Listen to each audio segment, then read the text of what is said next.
Questão da CAPES 2008, número 65. Diz o seguinte: o Decreto 4.553, de 27 de dezembro de 2002, que dispõe sobre a salvaguarda de dados, informações, documentos e materiais sigilosos de interesse da segurança da sociedade e do Estado, no âmbito da administração pública federal, registra que qualquer pessoa, acidentalmente ou não, pode tomar conhecimento de documentos sigilosos. No entanto, se este fato ocorrer, a pessoa fica automaticamente responsável pelo quê? Letra A, o arquivamento permanente? Não, nem proposital, nem acidentalmente. A promoção da custódia? Não, só porque ela teve contato com um documento sigiloso, ela tem que ficar com a custódia dele? Nada a ver. Fica responsável pela perda da segurança? Não, não vai implicar em perda de segurança. E sim, ela fica automaticamente responsável pela preservação do sigilo desse documento. Letra E não é classificação e acessibilidade, porque ela não é autoridade competente para dispor sobre o assunto. Então, dentro dessa questão, o que a gente está tratando? Qualquer pessoa física, a resposta correta é letra D, preservação do sigilo. Qualquer pessoa física que, de acordo com o decreto 4553 de 2002, que tenha contato ou proposital ou acidentalmente com documentos sigilosos, o que ocorre? Ela se torna responsável pela preservação do sigilo. E só para lembrar vocês, este decreto 4553 de 2002, ele não só dispõe sobre a salvaguarda de dados, informações, documentos e materiais sigilosos.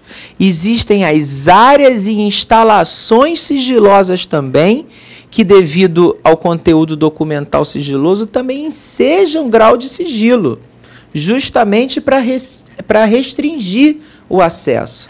Porque a gente chama documento sigiloso, originalmente sigiloso, todo aquele documento que a divulgação do seu conteúdo pode ameaçar a segurança da sociedade e do Estado e prejudicar a honra, a imagem, inviolabilidade da intimidade e da vida privada das pessoas.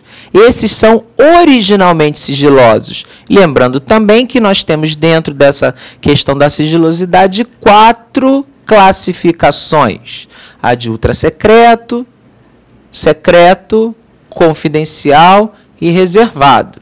Lembrando também que para cada classificação existe a autoridade competente para dispor sobre o assunto e tem outros dispositivos que regem essa questão com relação ao acesso e aos prazos. Mas eu não vou entrar muito mais nesses detalhes. Então, a resposta correta para quem toma contato com documento sigiloso acidentalmente, ela fica responsável pela preservação do sigilo. Ela não precisa ficar com o documento, mas ela tem que se comprometer a não divulgar tal conteúdo. E se ela for um funcionário público, ela assina um termo de compromisso, se comprometendo mesmo após o desligamento. Tudo isso está regulado no decreto 4553 de 2002. Ela assina um termo de compromisso de manutenção do sigilo, mesmo após o desligamento do órgão, seja de que forma for. Então, resposta correta para a questão 65, letra D. Porque esse decreto 4553 de 2002 enseja muitas interpretações, muitas questões que têm que ser levadas em consideração com relação à salvaguarda de dados, informações, materiais, áreas e instalações. Tudo enseja um grau de sigilo se ameaçar segurança da sociedade e do Estado ou a vida, intimidade, honra e privacidade das pessoas. Resposta letra D. Vamos para a questão seguinte. A questão 67, ela fala da Lei 11.111, que caiu na CAPES, deve ter sido cobrada no edital, mas ela vai relacionar essa lei 11.111 a um outro dispositivo legal conhecido nosso. Vamos ler o enunciado para a gente poder destrinchar melhor o que a questão está pedindo. A Lei 11.111, de 5 de maio de 2005, regulamenta a parte final do disposto no inciso 33 do caput do artigo 5º da Constituição Federal, que, diga-se de passagem, esse artigo 5º é enorme. Decorar ele todo não é para qualquer um. Mas a nossa Constituição ela é muito redundante. Várias partes de várias leis e decretos e da própria Constituição se repetem em outros dispositivos usados por outras áreas. Bom, esta lei, a 11.111 de 2005, define em seu artigo 6º que o acesso aos documentos públicos classificados no mais alto grau de sigilo poderá ser restringido pelo prazo e ter a prorrogação previstos no artigo 2º do artigo 23 da nossa conhecida Lei 8.159, de 8 de janeiro de 91. Em seu parágrafo 1º, diz ainda que, vencido o prazo de prorrogação de que trata o caput deste artigo, para os documentos classificados no mais alto grau de sigilo, o acesso será... Então, o que essa questão está falando?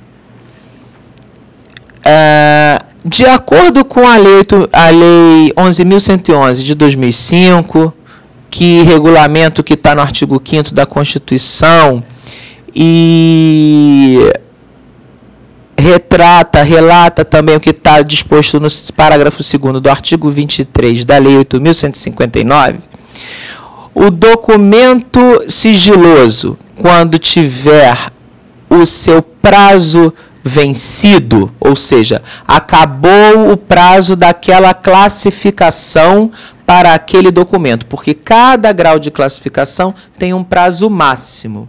Só que este prazo máximo pode ser prorrogado uma única vez e por igual período, nem a mais nem a menos, dentro da mesma classificação. Estamos falando de um procedimento chamado de prorrogação, que é uma única vez e por igual período. E quando a questão coloca que os documentos classificados no mais alto grau de sigilo, vamos considerar aí a classificação de ultra-secretos, que o prazo máximo que um documento fica na qualidade de ultra-secreto é 30 anos.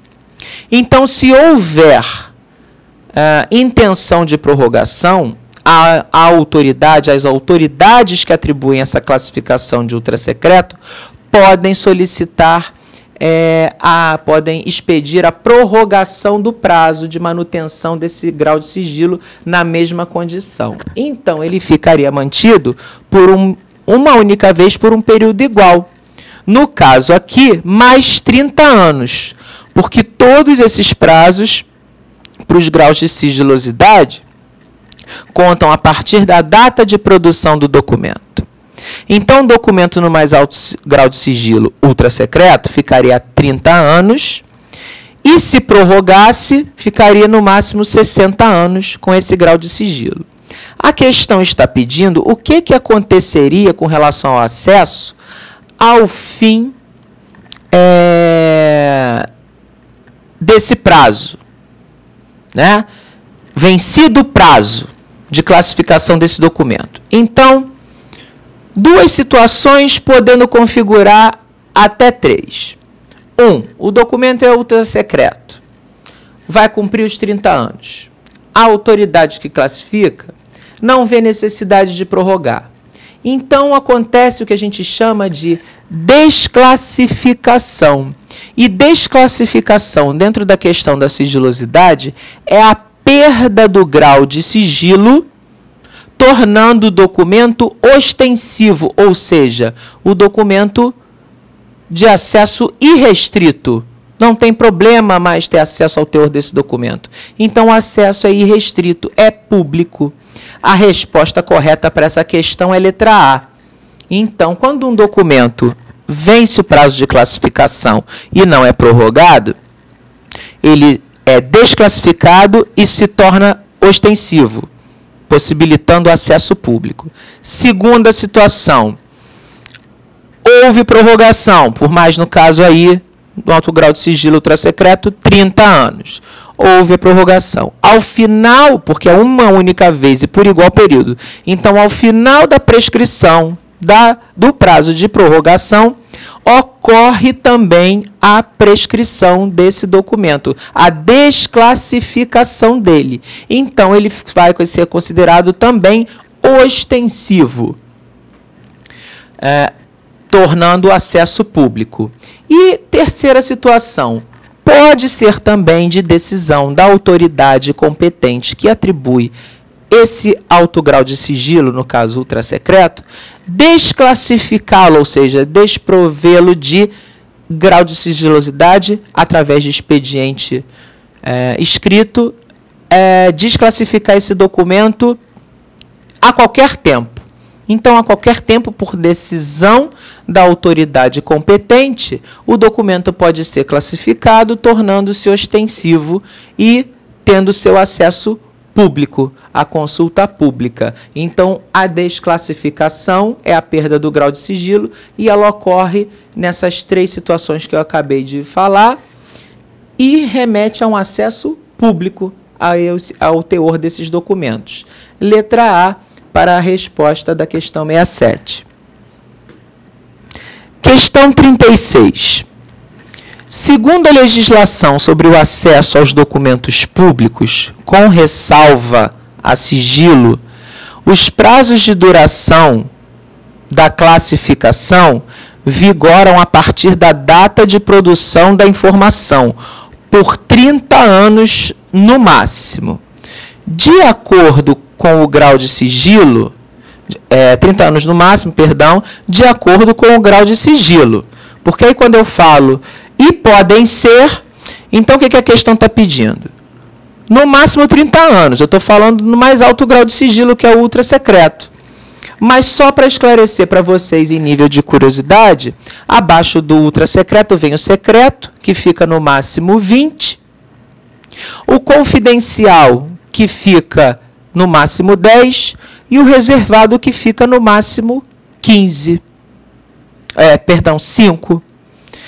E esses prazos podem ser prorrogados.